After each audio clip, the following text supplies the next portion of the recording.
वंशीभूषितकरान्नवनीलदाभात् पीताम्बरादरुणबिम्बफलाधरोष्ठात् पूर्णेन्दुसुन्दरमुखादरविन्दनेत्रात् कृष्णात् परं किमपि तत्त्वमहं न जाने। सच्चिदानन्दरूपाय विश्वोत्पत्त्यादिहेतवे तापत्रयविनाशाय श्रीकृष्णाय वयं नुमः। हे भारत के सारथी तुमको कोटि प्रणाम, मेरी भी अब राख लो मन की छुट्टी लगाम। तुम तो दीनानाथ हो हम हैं दीननाथ, साथी अपने हाथ से पकड़ो मेरा हाथ। नैमिषारण्य के पुण्य स्थली में सौनकादि ऋषियों ने सहस्त्र वर्ष पर्यंत होने वाले यज्ञ का अनुष्ठान किया। सूर्य जी महाराज विराजमान थे, उनको ऊंचे आसन पर बैठाया, पूजा किया, हाथ जोड़ करके पूछा, भगवान ये बताइए कलयुगी जीवों का सरल से सरल तरीका बताइए जिनका उद्धार कैसे हो, उनका कल्याण कैसे हो, ये भी बताइए। वह भगवान नारायण देवकी के गर्भ से उत्पन्न हुए, क्या उनकी इच्छा थी, क्यों उत्पन्न हुए, इसका वर्णन कीजिए। वह भगवान अपनी योग माया को अंगीकार करके लीला किया करते हैं। उन लीलाधारी भगवान के ललित अवतारों की कथा का सुंदर वर्णन कीजिए।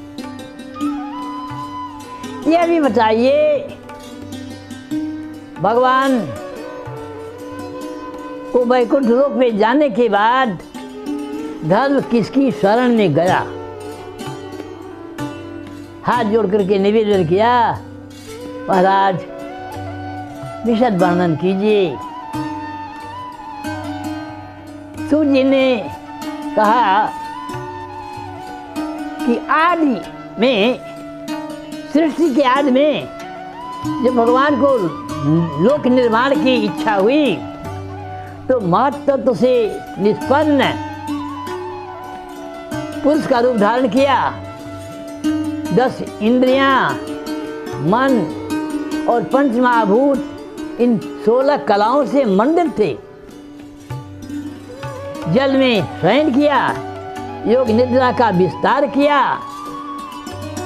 उनके नाभ सरोवर से एक कमल निकला, उससे ब्रह्मा उत्पन्न हुए। यह पुरुष रूप, यही नारायण रूप है महाराज का। यह सारे अवतारों का अक्षय क्रोश है, सारी सृष्टि इसी से हुई है। इस तरह से कह करके भगवान के अवतारों का वर्णन किया। भगवान सबसे पहले सनक, सनातन, सनंदन, संत कुमार 4 ब्राह्मण कुमारों को रूप में अवतार लिए। फिर नारद, नर नारायण, दत्तात्रेय,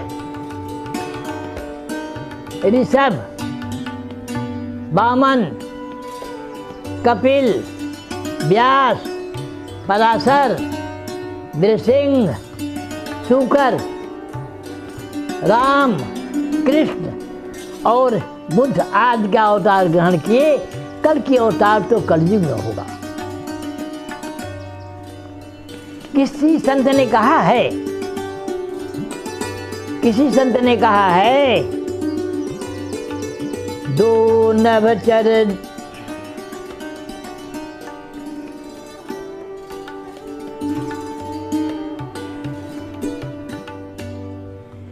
किसी संत ने कहा है, दो बनचर दो बारिचर चार विप्र दो भूप, इन दसहूं को जो नवे सो न परे भवकूप।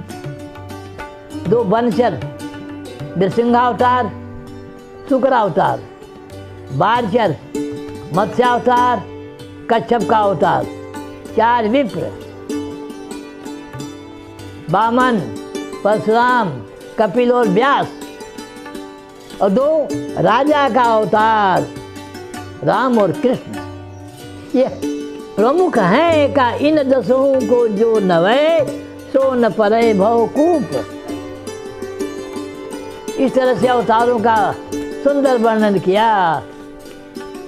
इसके बाद सूत जी ने सौनक ऋषियों के प्रेम और भाग्य की प्रशंसा किया। आप बड़े भाग्यशाली हैं, भगवान की भक्ति आप में भरी हुई है। यह कह करके बताया कि व्यास ने वेद शास्त्र आदि से निष्पन्न सुंदर शिव भागवत की रचना किया। वह कृष्ण का स्वरूप ही है और अपने आत्म शिरोमणि सुखदेव जी को पढ़ाया। अब मैं यही कथा सुनाऊंगा। ये सूत जी ने कहा, एक बार सरस्वती नदी के किनारे व्यास जी विराजमान थे। वो बैठे हुए कुछ सोच रहे थे, चिंतन में मग्न थे। इसी समय नारद जी का आगमन हुआ। नारद जी की व्यास ने पूजा किया, आसन दिया। नारद जी ने मुस्कुराकर पूछा, व्यास देव, आप मन से शरीर से संतुष्ट हैं? आपने महाभारत ऐसी सुंदर ग्रंथ की रचना किया। यह अद्भुत ग्रंथ है। इस समय आप क्या सोच रहे हैं? ऐसा लग रहा है अकृतार्थ पुरुष की तरह से आप चिंता में मग्न हैं। तो व्यास जी बोले कि भगवान, आप ठीक कह रहे हैं। परब्रह्म शब्द ब्रह्म दोनों को मैंने प्राप्त किया, लेकिन हमें संतोष नहीं है। जिज्ञासा शांत नहीं हुई। आप बताइए क्या करें? तब नारद जी ने कहा, आपने भगवान के निर्मल यश का वर्णन नहीं किया। प्रायः हम देखते हैं कि उनके निर्मल यश का वर्णन नहीं है।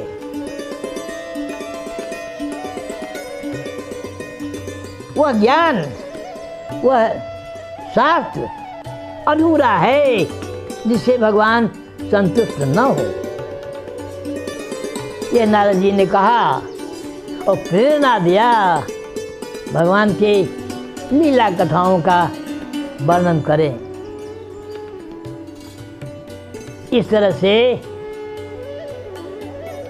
नारद जी ने व्यास जी से कहा, व्यास जी, मैं पूर्व जन्म में दासी का पुत्र था। हमारे उस गांव के निकट एक सुंदर स्थान था।